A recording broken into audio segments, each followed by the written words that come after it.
Hello and welcome to The Ripple Impact, the podcast where we dive into those fascinating, unexpected ripples that change everything in business and in life. Today I'm joined by Deb Dasgupta, a global marketing leader with a track record of turning legacy brands into cultural icons. From beauty to beverages, Deb's career has spanned Unilever, Reckitt, PepsiCo and now Absolut Vodka, where she's leading the €1 billion brand's cultural comeback as their global VP of marketing. Her work has been as commercially sharp as it is creatively daring, transforming Lakmé into a revitalized beauty powerhouse, working with me to rewrite the playbook at Pepsi in Western Europe, and blending creativity, culture, and commerce to put Absolut Vodka back at the heart of conversations. In fact, her leadership helped earn Absolut the title of Time Magazine's World Best Spirit Brand in 2024. Known for building brands that don't just sell but truly connect, Deb thrives at the intersection of strategy and storytelling, often collaborating with artists, fashion houses, and cultural icons to create campaigns with real cultural resonance. She's also a passionate advocate for women in leadership, champion more women to take space and have a voice in the boardroom. Deb, welcome to the show. It's an absolute pleasure to have you here with us today. Thanks for having me, Laura. It's an absolute pleasure to be part of your new adventure. I've always believed the most powerful ideas are born from the mix of people, cultures, and experiences that have touched you. And I believe the ripple impact is exactly that, because sometimes all it takes is that one story, one spark to create that chain reaction. And who knows, maybe someone will get inspired from my journey from India to Sweden and all the detours in between. And it just might spark someone listening in today. I'm absolutely sure it will. I've no doubt about that. So welcome to the show. We work together at PepsiCo and it's one of my fondest career experiences. So what a brand, what a team. We did some amazing things that I'm just so proud of and awards as a result. So yeah, it was a pleasure to work with you then, and it's fantastic. A dream team. To be back. It was we called ourselves the dream team and it really was. But we're jumping ahead. I'm getting far too excited. We love on the Ripple Impact to start with those early moments and those early ripple impacts that had on people's lives and on people's careers. What set them off on their path to where they are today. Can you wind us way back to Calcutta and how your storytelling journey started? I love this, honestly. When I think back about my childhood in India, and my story really started in this noisy, colorful family home in Calcutta where everyone was a storyteller. And I lived in a joint family where we all lived together. Books, movies, and culture weren't just hobbies. They were literally the heartbeat of our home. So my mom would be strumming the guitar. My dad would be playing ABBA. My uncle blasting Boney M. And my brother and cousins would be queuing up whatever pop music was topping the charts back then. So there was always sound, rhythm, and color in the house and in the atmosphere. So that's pretty much my growing up days in Calcutta. Sounds like an amazing environment. Yeah, absolutely. And then there was my elder uncle who was living in Germany, and he would be visiting us at least twice a year and sometimes even more. And he was literally our Santa in more ways than one. He came with gifts and chocolates, but his real magic was in his stories. They were rich and very vivid, and they would take us beyond those walls in Calcutta into literally what was happening around the world. And his stories were epic for us as young kids. And he would talk to us about these open jeep safaris in South Africa, to meeting the Maasai tribe in Kenya, to winding scenic drives along the Italian coast, to these thrilling roller coaster rides in Disneyland. And he made the world feel vast and exciting for us, and yet somehow within reach.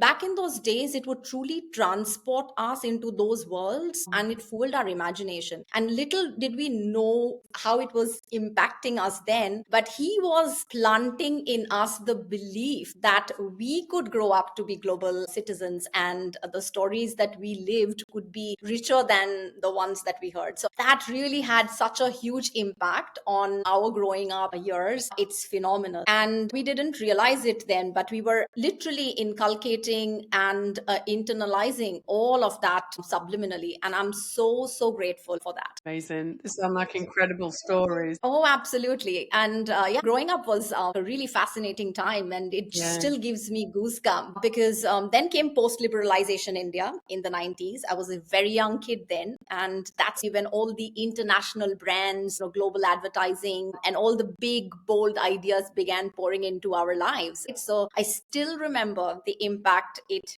had on me. If I go back then, whether it was Nike's Good Versus Evil ad, this football match in the Roman amphitheater between global football stars and a team of demons, from that to the Guinness's surfer ad, this black and white cinematic epic where they talked about good things come to those who wait. Is that the Horses in the Wave advert? Exactly, exactly that. It's still my favorite advert. It's just incredible. Incredible. Or whether it was Pepsi's Nothing Official About It ad. And you remember that cheeky campaign that landed in India during 1996 Cricket World Cup. And cricket is a religion in India. So everybody is glued to their television screens. And Pepsi went head to head with Coke at that time, which was the official sponsor of the World Cup. I still remember those moments and those advertising, and it just stayed with me. I was hooked as this young kid. And it was not just on the products, but how they told stories and how a single ad could make you feel something sitting in Mumbai or Calcutta and mean something entirely different to someone in New York or Tokyo, and yet still connect us all. That was the power of storytelling. By the time I reached my undergrad, the choice was inevitable. I wanted to study marketing, not to sell, but to tell stories and brand stories that could inspire, connect, and if you are lucky, be part of culture. And that love of storytelling has stayed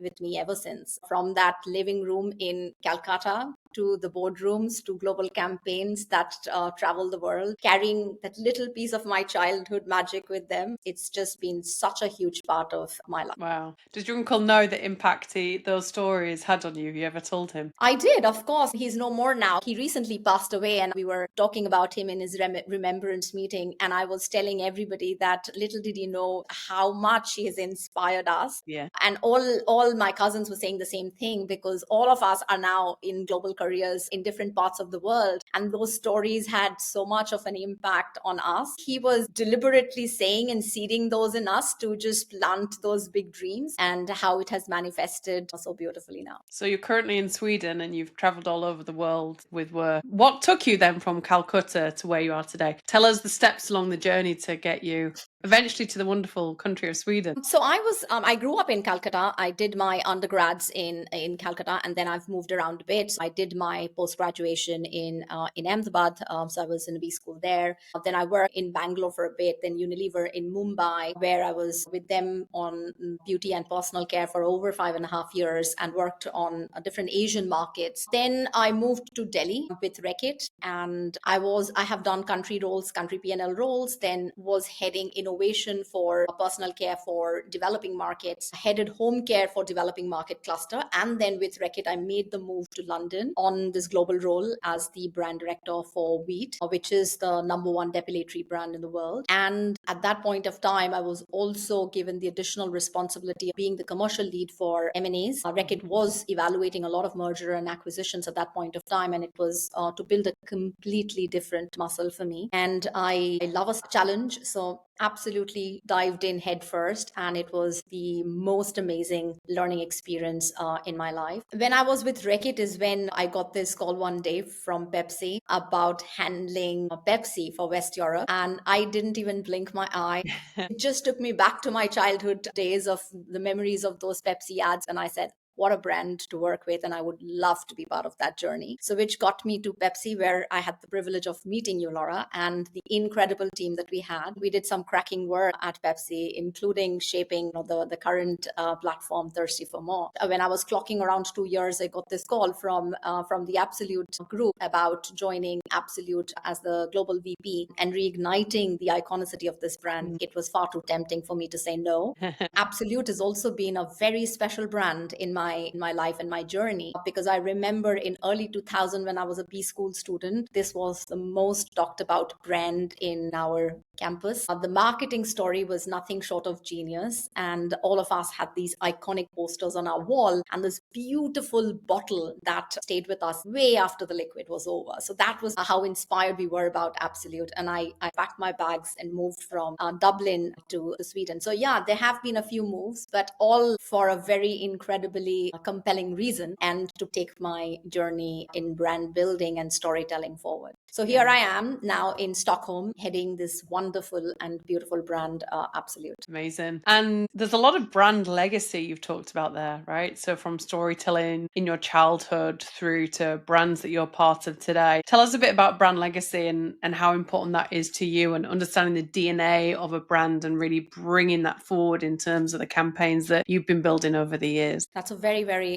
interesting question, and I love it. I always believed that brands are nothing but beautiful stories that are wrapped in context and delivered with emotion, right? And the powerful ones, they just don't live in campaigns, they live in culture. That's what every marketeer's dream is. A great brand story doesn't shout to be heard. It seeps into conversations, rituals, and even memes. And that's what we see today. And everybody is wanting to get there. Let's take Dove's Real Beauty. It stopped being an ad and became a movement because it tapped into a truth women already felt but rarely saw reflected back at them. And same with Nike, Just Do It, right? It's no longer just about sport. It has become a cultural shorthand for resilience. That's the power of storytelling. And for me, a truly powerful brand story does three things. One, it makes you feel something. Two, it feels true to its source. And three is it's so easy to retell that people start making their own. That's when a marketer has done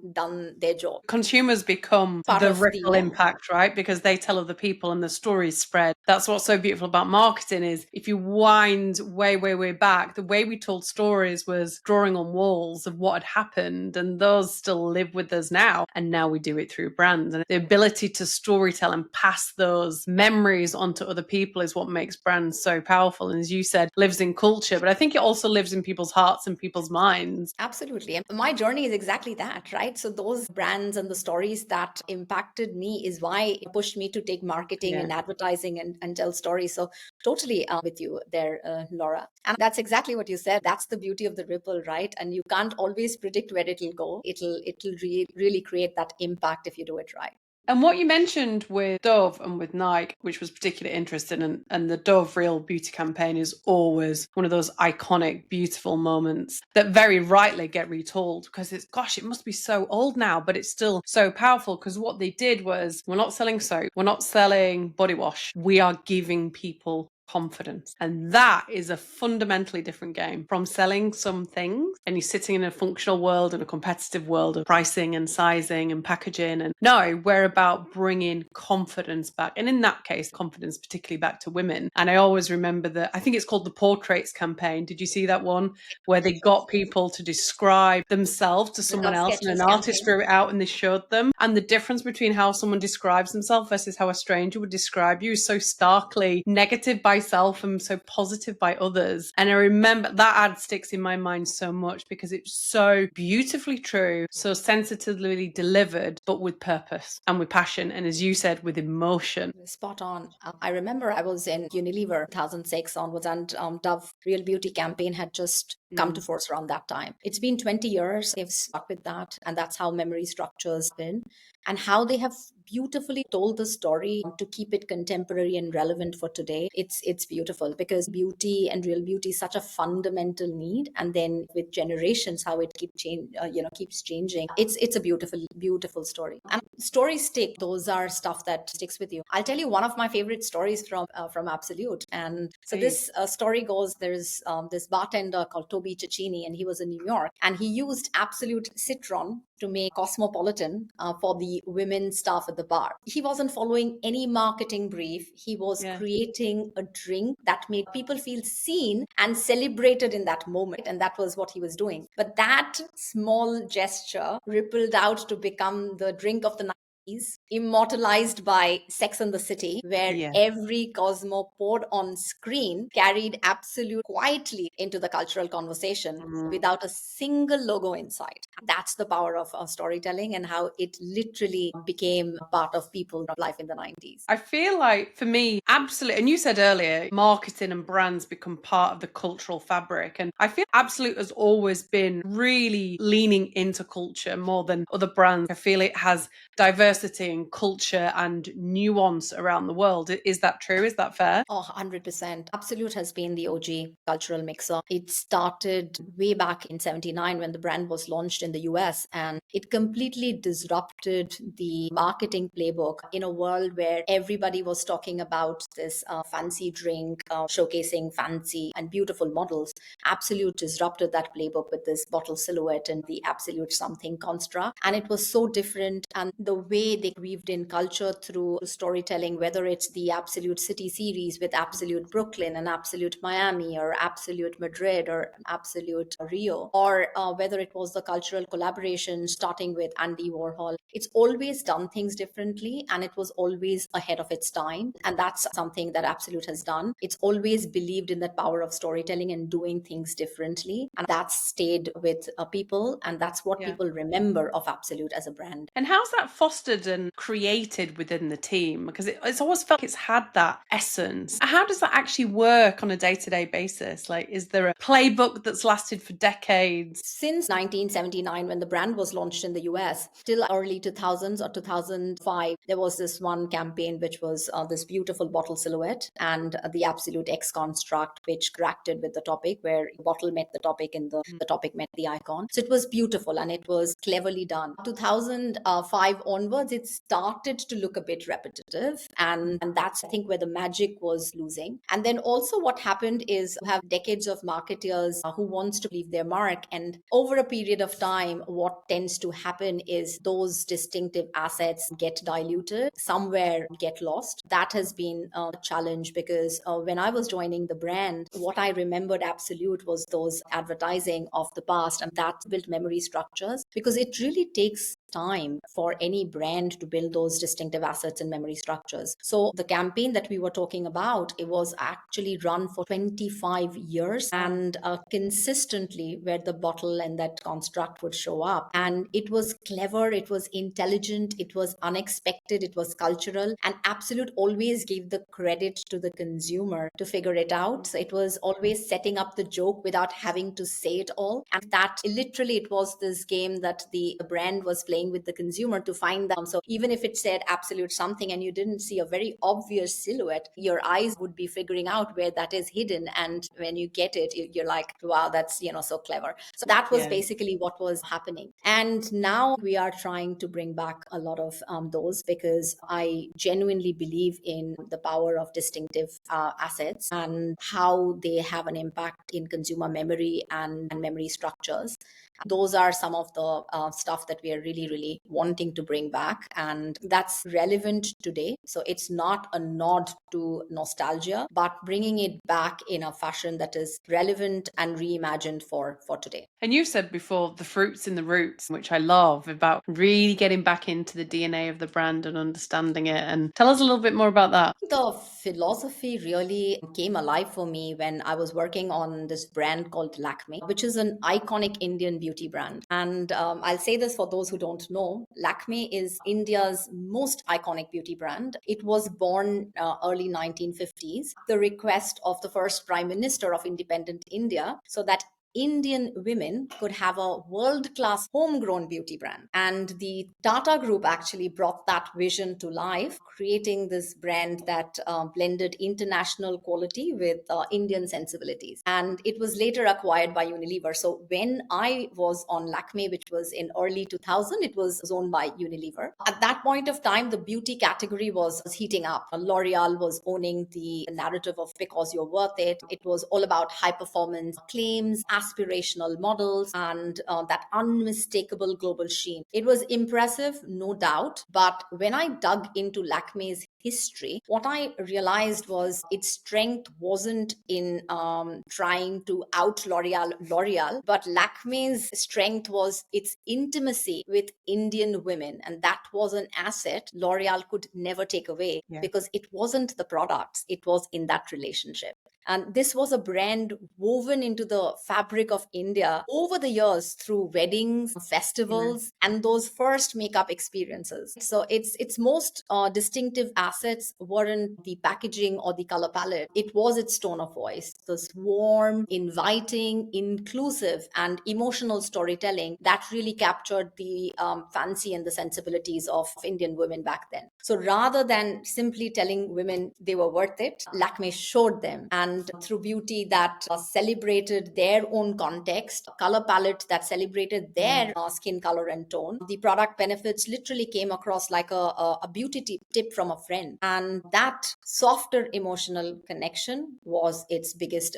benefit. And now I can connect it back to what Jenny Romanuik and Mark Ritson keep talking about, which is your distinctive assets aren't just your visual cues, they are this multi-sensory, emotional, cultural things that you've construed over time. And they build these memory structures. Yeah, I love that a tone of voice and a feeling and a conversation can be a distinctive asset. That's beautiful, because I've never thought about it before until you mentioned it. But when you were talking about L'Oreal's Because You're Worth It, it's a statement rather than it's a conversation. Because you're worth it, full stop. It doesn't feel like it has that pull in the same way that what you're talking about is we understand each other. Now let's talk each other's language and really get close to what you need, how you feel. Let's make you feel worth it, not just tell you. I think that's really, really interesting. And I'll fast forward to Absolut now. And because I approached Absolut with that same belief. I was talking about the brand had once been the most iconic brand in the world. It was at the center of the fame with that unmistakable bottle silhouette and the absolute something constructs. But again, what happened was over the years, those codes had been diluted and in the race for novelty.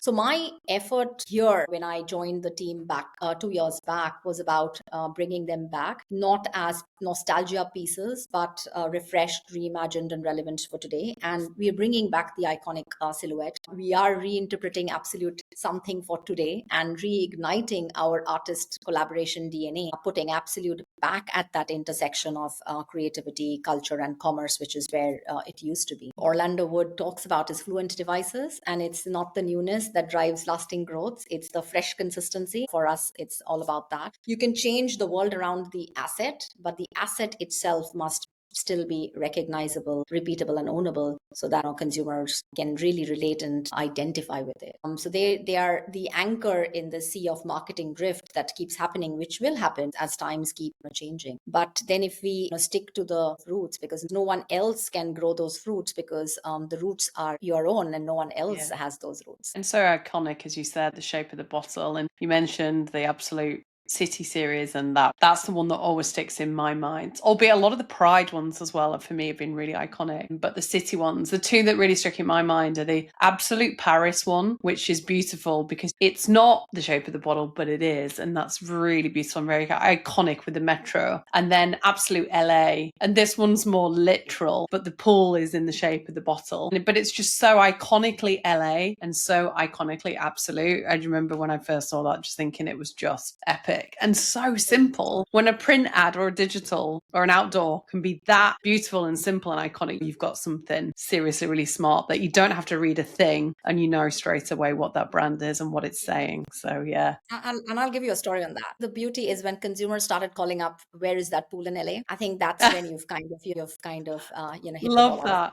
I love that. You should have built it. That could have been incredible. I don't know if it was before your time, but they should have built it. That would have been an incredible PR. Yeah. That would have been an incredible PR campaign to actually build the Absolute LA pool, because it was really cool and everyone would have wanted to go. Cool. You should still do that.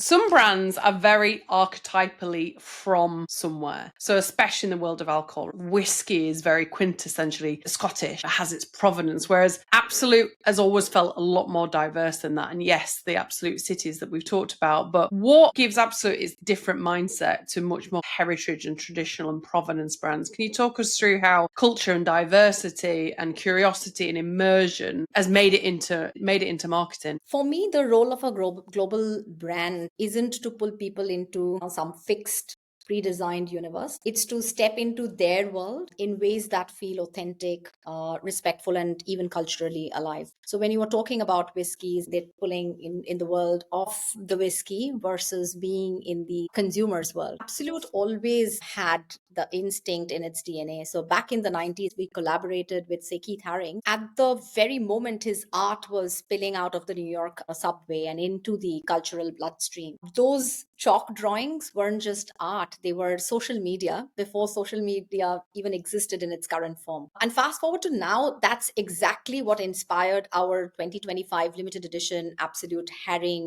global campaign, The Playful Underground. And we didn't just celebrate Haring's work, we channeled that same spirit, the connection and the spontaneity of underground culture, but then reimagined it for the youth culture that pulses today. And whether it's Berlin's basement clubs or London's warehouse raves or subways in Shanghai, street artists is still thriving, right? And the underground is still where creativity breathes first. And those are the stuff that we are tapping into, from an absolute point of view. I'll also talk to you about our recent campaign, Born to Mix, which was around this dance battle. That came again straight out of urban street culture. So the ciphers, the open battles, the community crews, there is a rawness to it. It's social, it's built on participation, not spectatorship. So it's inviting. It's also so much part of today's TikTok culture. And you don't need a stage, you just need that beat and people who are ready to dive in and mix styles and stories. That was a perfect way to show Absolute's belief that best things happen when people, perspectives, and ideas mix. And that's what our platform is, which is Born to Mix. We do it in a space that's already part of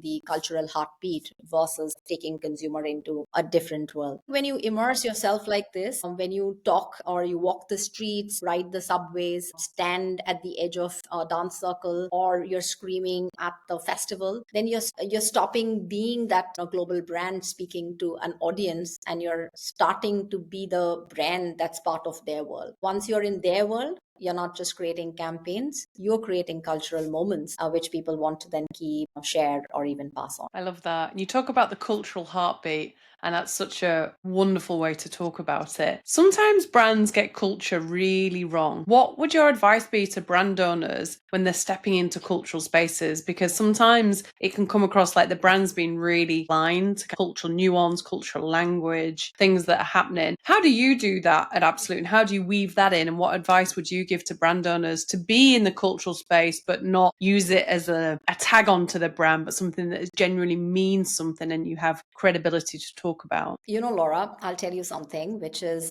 10 years back or maybe 15, purpose used to be the thing where every brand was jumping on the bandwagon because you needed to have a purpose, even if the purpose was not tying in with what your brand stood for. Because literally ice creams, and you're talking about something which is completely and remotely different from what your product stands for, it's not authentic or credible. In today's time, purpose has been replaced by culture, where every brand is chasing culture and what is cool. That's where people get it wrong. Don't chase the cool. I think you need to identify what truly is credible for your brand to say and how you can say that to stir and spark a cultural conversation. That's where people get things wrong. What we've done in Absolute in the last 2 years, me and the team have literally immersed ourselves into the archives to understand and codify what really made this brand where we are today, and how can we do those things in today's contemporary culture. Because we have, as a brand, have always been about the cultural mixer, whether it has been about sparking a conversation with Absolute Brooklyn, sparking a trend, and remember Absolute Out, the campaign, the outdoor, whether it's about challenging a status quo, which is what we did with our Absolute paper bottle, or completely starting something new, which is artistic collaborations, where we have collaborated with over 500 artists and created over 850 pieces of art. It's been part of our DNA. When we go and collaborate with an artist, it's not chasing cool. it is doing something which is authentic. When we are even choosing who we collaborate with, we look at the fit between the two brands, which is our brand and the artist's brand, and find those commonalities. Absolut in its true form has always been about a point of view. We also look at artists who have a point of view and how those point of views can merge together. When Absolut collaborated with Keith Haring, it wasn't by accident. It was because Keith had a point of view and he was leveraging art to communicate his point of view. And as a brand, we have given our canvas to art and artists to share that point of view over the years. It has to be something which is rooted, authentic, and credible in your brand story and your brand history. And if you're doing that from that lens, then you're going to be right. Versus if you're chasing something that's cool, which has absolutely no connection with your brand or your brand history or story, that's where brands can get it wrong. Yeah, and they almost forget who they are, their values, their mission, what makes them them, rather than chasing the latest shiny thing, but really staying core to, as you said, the DNA, the structure of what makes your brand you. And I love the way that you talk about limited editions of, yes, there's a commercial moment, but actually it's a cultural moment through your limited editions. It's not just a sales opportunity, but it's an opportunity to be in culture and have a conversation with consumers that actually means something, not just here's a limited edition flavor and you like this packaging and it's gone after a week, but actually something that people really want to talk about and get involved with. So I think that's wonderful. And also limited editions, it's an opportunity for us to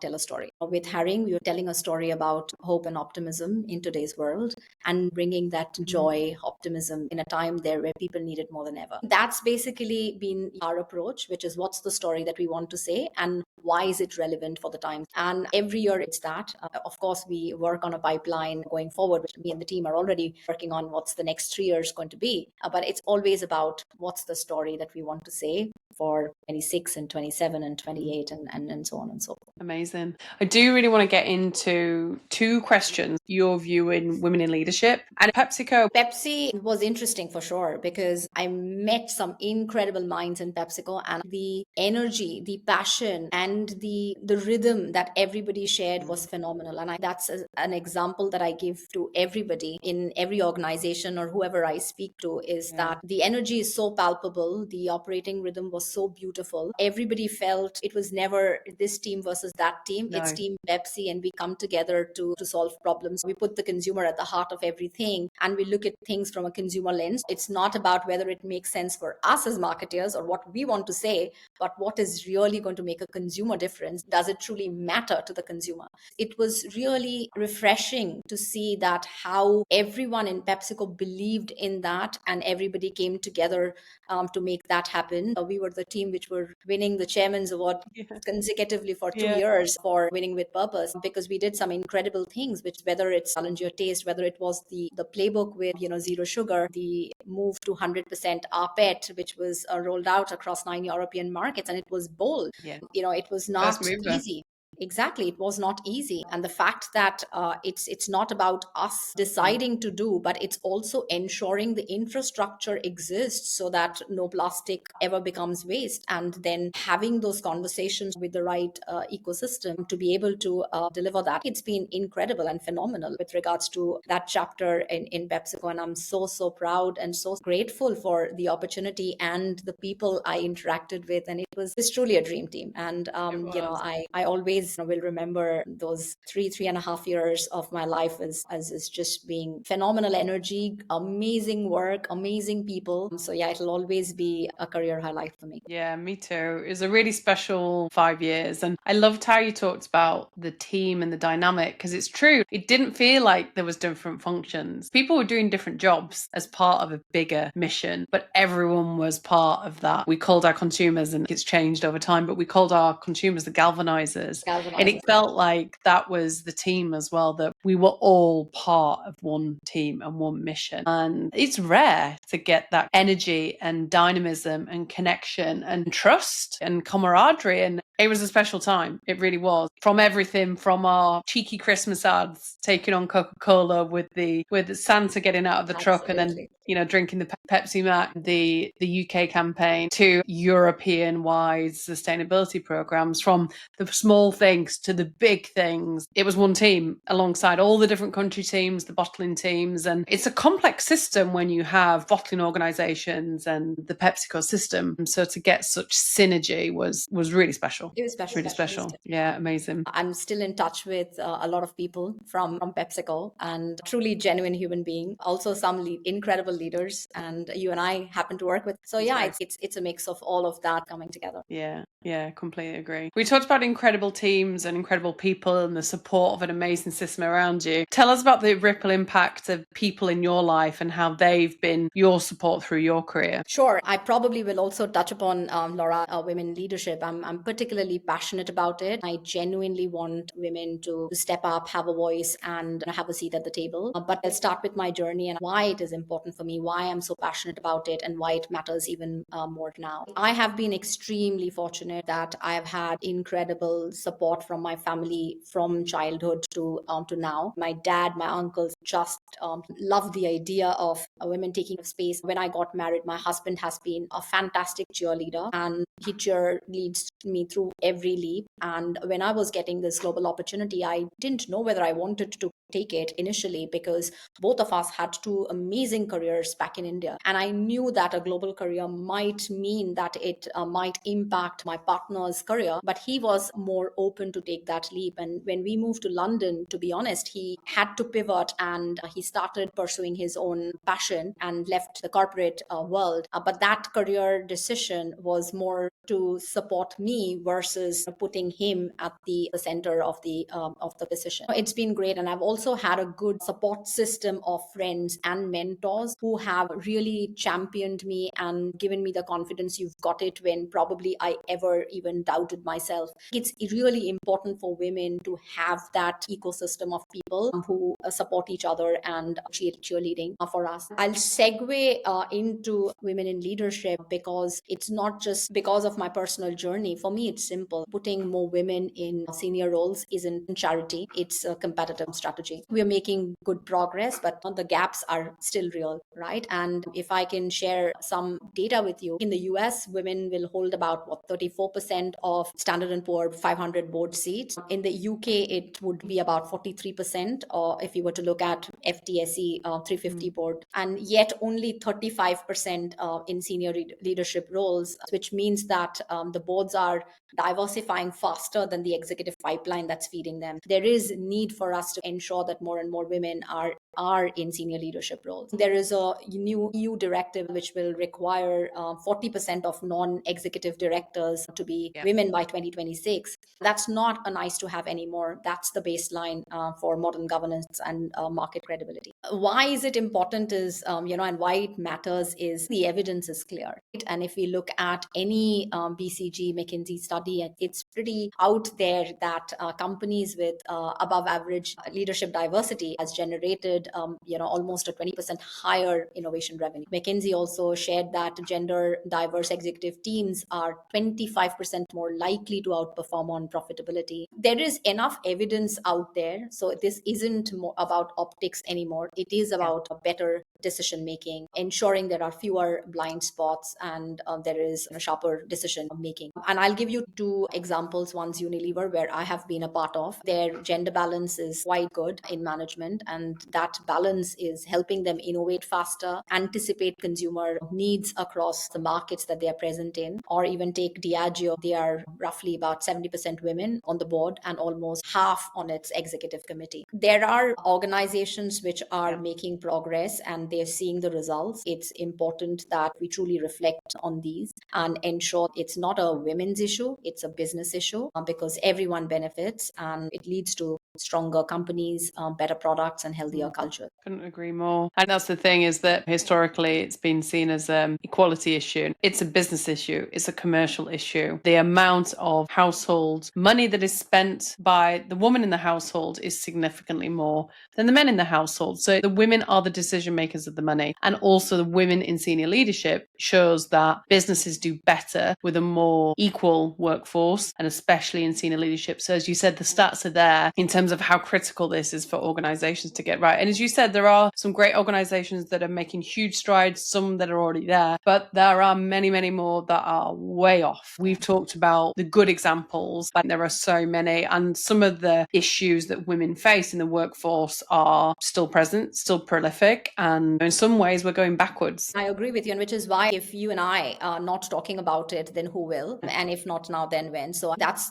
why I'm quite passionate about it. It's not about box checking. It is real. It is about growing businesses, and it is a business need. So which is why it needs to be taken far more seriously. And I agree with you. I can reflect back on my career as a management trainee when I started, and when you're in sales and marketing and on your market visits, the biggest challenge was there was no women's restroom. Kind of if you're travel to a remote location, you're taking public transport, you're probably landing up at 2 a.m. and onto a platform where you're the only woman. All of us have had some of the other challenges, but it's important to speak up. It's important. You can either swallow the sting and just make peace with it, or if you genuinely want to help yourself and help others along the way, you need to talk and represent. That's pretty much the other reason why we really need more women having a seat at the table, voicing their perspectives, and truly ensuring that it's not a corporate box check any longer, but it is an inclusive organization which is really balanced because of the diverse and the cognitive diversity that of the genders. And why do you think businesses aren't moving quicker on this?